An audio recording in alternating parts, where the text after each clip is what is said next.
Hello friends, welcome to your own channel share market news daily bells. दोस्तों, इस video में बात करने वाला हूँ एजीआर केस में क्या टेलीकॉम कंपनी को रिलीफ मिलेगा, और इसमें पूरी डिटेल में मैं ये वीडियो बनाने वाला हूँ। इंडिया की जो टेलीकॉम कंपनी है, जैसे कि आप सभी जानते हैं, काफ़ी बुरी हालत है, स्पेशली वोडाफोन आइडिया की, जो कि ऑलमोस्ट इंसॉल्वेंसी की कगार पर है। जियो एक अकेला ही मार्केट में राजा की तरह रूल कर रहा है, ये हम सभी जानते हैं गाइस।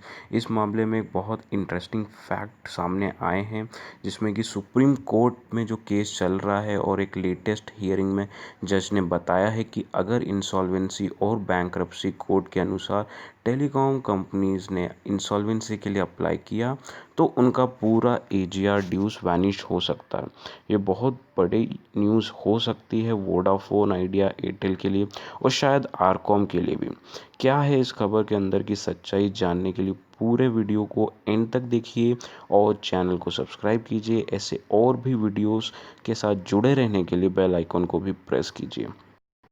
फ्रेंड्स, वीडियो शुरू करने से पहले मैं बताना चाहूँगा, अगर आप में से जिन लोगों के डीमैट अकाउंट ओपन नहीं है तो शेयर मार्केट में ट्रेडिंग करना चाहते हैं तो आपके लिए बेस्ट ऑप्शन है एंजल ब्रोकिंग का डीमैट अकाउंट।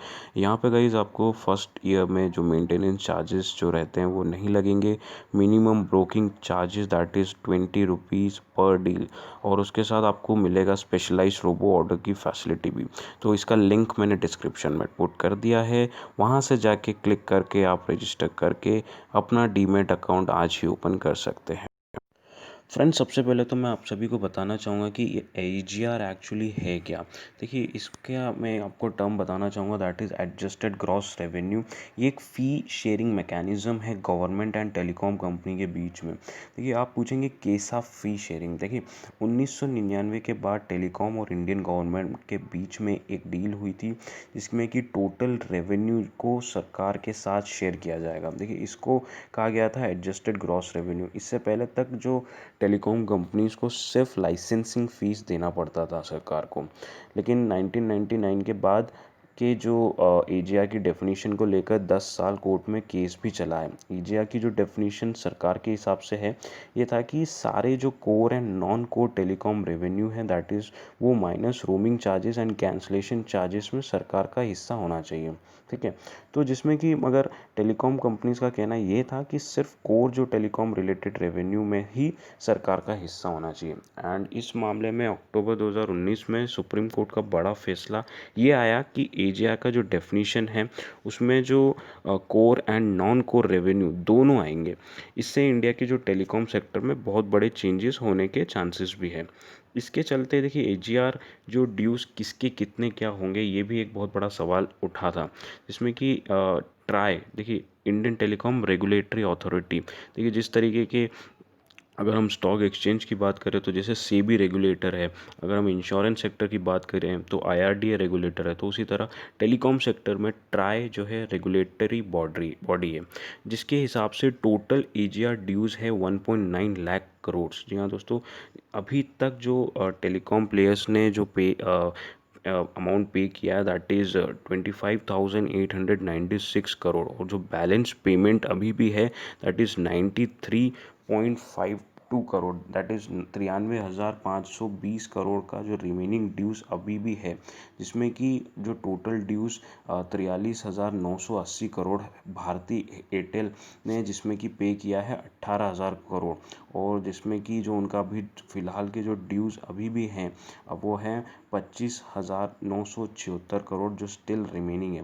वहीं अगर मैं बात करूं वोडाफोन की, तो वोडाफोन के जो ड्यूज़ हैं वो सबसे हाईएस्ट है, दैट इज़ 58,254 करोड़, जिसमें कि कंपनी ने 6,354 करोड़ पे कर दिए हैं, जिसमें कि बैलेंस जो ड्यू है दैट इज़ 51,400 करोड़। अब गाइस, इसमें मैं बताना चाहूँगा कि जो टाटा टेली सर्विसेज भी थी, उसमें जो ड्यूज़ उनके जो थे दैट इज़ 16,798 करोड़, जिसमें से कंपनी ने 4,197 करोड़ पे कर दिए थे। वाइल अगर मैं बात करूं जियो की, तो जियो के जो अमाउंट जो था दैट इज़ जो ड्यू थे 194.7 करोड़, हालांकि कंपनी ने वो अमाउंट पे कर दिया है। फ्रेंड्स, इसके बाद टेलीकॉम कंपनीज़ ने कोर्ट में ये अपील किया कि इतना पैसा एक साथ देना बहुत ही मुश्किल होगा कंपनीज़ को बिना सेल किए। देखिए, ऑलरेडी रिलायंस जियो ने सारे टेलीकॉम कंपनीज़ को बहुत बड़ा लॉस में ढकेल दिया था उनके फ्री प्लान्स की वजह से और प्राइस वॉर्स की वजह से। इसलिए कंपनीज़ ने कोर्ट से ये मांग की कि उनको 20 साल का स्टैगर्ड पेमेंट ऑप्शन दिया जाए, जिस पे कोर्ट की सुनवाई अभी भी चालू है। देखिए, आईबीसी कोड एंड इंसॉल्वेंसी की बात करना चाहूँगा, जिसमें कि IBC code Indian banking regulation में एक ऐसा कोड है जिसके हिसाब से सारे इंसॉल्वेंसी प्रोसेस को ट्रीट किया जाता है और ये सब पे लागू होता है। कुछ दिन पहले अनिल अंबानी की कंपनी के ये स्टेटमेंट आए थे कि उनके पास इंसॉल्वेंसी प्रोसेस के सिवा कोई ऑप्शन बचा नहीं है, क्योंकि देखिए, आरकॉम पहले ही बैंक्रप्सी अनाउंस कर चुकी थी। आरकॉम को अनिल अंबानी के बड़े भाई मुकेश अंबानी ने टेक ओवर किया था और रिसेंटली उन्होंने 195 करोड़ का जो पेमेंट किया था इंडियन गवर्नमेंट को, जो उनके हिसाब से उनका टोटल एजीआर ड्यूज था। जियो की तरफ से उनके लीगल काउंसलर का ये कहना था कि जो कंपनी को उन्होंने एक्वायर किया है उसके एजीआर ड्यूज की जिम्मेदारी उनकी नहीं है। एंड इसी के बाद इस मामले ने सुप्रीम कोर्ट ने ऑब्जर्वेशन दिया, क्योंकि अगर ऐसा हुआ तो वोडाफोन आइडिया, आरकॉम और बाकी कुछ कंपनीज इंसॉल्वेंसी प्रोसेस के अंडर स्पेक्ट्रम को बेच देंगे और उनको एजीआर ड्यूज देना नहीं पड़ेगा। तो इसी के चलते फिर गवर्नमेंट को भी एजीआर ड्यूज का कुछ भी नहीं मिल पाएगा। ये पूरा प्रोसेस और कोर्ट प्रोसीडिंग्स का भी कोई मतलब नहीं रह जाएगा। इसी वजह से कोर्ट ने ये ऑब्जर्व किया कि इंसॉल्वेंसी प्रोसेस के दौरान स्पेक्ट्रम का सेल नहीं होना चाहिए जब तक टेलीकॉम कंपनी एजीआर ड्यूज को पूरा चुकता नहीं कर देते, जब तक इनको स्पेक्ट्रम बेचने की परमिशन आईबीसी के तहत नहीं देना चाहिए। देखिए, इस पे कोर्ट की सुनवाई चालू है, लेकिन ये प्रोसेस अगर इम्प्लीमेंट हो गया तो फिर ये एक बहुत बड़ा धक्का लग सकता है इससे इंडियन गवर्नमेंट को, क्योंकि देखिए, एजीआर ड्यूज से 1.9 लाख करोड़ मिलने की उम्मीद थी। लेकिन दूसरी तरफ अगर ये आईबीसी के अंदर स्पेक्ट्रम बेच दिए गए तो शायद इंडिया के टेलीकॉम सेक्टर में वापस जो प्रेशर बना हुआ है, ये वापस सब चीज़ें ठीक हो सकती है और प्रेशर से निकला जा सकता है और ये सेक्टर फिर से अच्छा परफॉर्म कर सकता है। अब देखना ये है कि कोर्ट इस पे क्या फ़ैसला सुनाती है। तो दोस्तों, इस वीडियो में हम लोगों ने डिस्कस किया है एजीआर और उससे बड़ी खबरों के बारे में और टेलीकॉम सेक्टर की कंपनीज़ के बारे में। तो अगर वीडियो आपको पसंद आया तो वीडियो को लाइक कर दीजिए, सब्सक्राइब कर दीजिए, ज़्यादा से ज़्यादा इसे शेयर कर दीजिए और किसी पर्टिकुलर स्टॉक से रिलेटेड अगर आप चाहते हैं कि मैं वीडियो बनाऊँ तो मुझे कमेंट करके बताइए, मैं उस पर भी डेफिनेटली वीडियो बनाऊँगा। तो उम्मीद करता हूँ वीडियो पसंद आया होगा। Thanks for watching. Bye bye.